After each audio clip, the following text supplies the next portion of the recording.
The idea of an Earth with two moons has been a science fiction staple for decades. More recently, real possibilities of an Earth with two moons have popped up. The properties of the moon's far side has many scientists thinking that another moon used to orbit the Earth before smashing into the moon and becoming part of its mass. Since 2006, astronomers have been tracking smaller secondary moons that our own Earth moon system captures. These meter-wide moons stay for a few months then leave. But what if the Earth actually had a second permanent moon today? How different would life be? Astronomer and physicist Neil F. Comins delves into this thought experiment, and suggests some very interesting consequences. Our Earth-Moon system is unique in the solar system. The Moon is 1/81 the mass of Earth while most moons are only about 3/10,000ths the mass of their planet. The size of the Moon is a major contributing factor to complex life on Earth. It is responsible for the high tides that stirred up the primordial soup of the early Earth. It's the reason our day is 24 hours long, it gives light for the variety of life forms that live and hunt during the night, and it keeps our planet's axis tilted at the same angle to give us a constant cycle of seasons. A second moon would change that. For his two-mooned Earth thought experiment, Comins proposes that our Earth-Moon system formed as it did. He needs the same early conditions that allowed life to form, before capturing a third body. This moon, which I will call Luna, sits halfway between the Earth and the Moon. Luna's arrival would wreak havoc on Earth.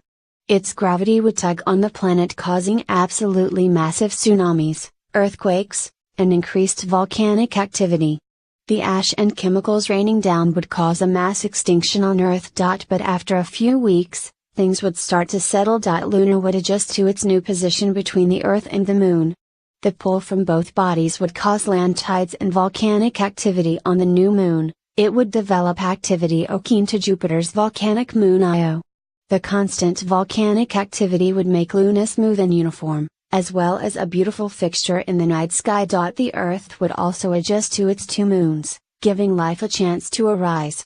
But life on a two-mooned Earth would be different. The combined light from the Moon and Luna would make for much brighter nights, and their different orbital periods will mean the Earth would have fewer fully dark nights.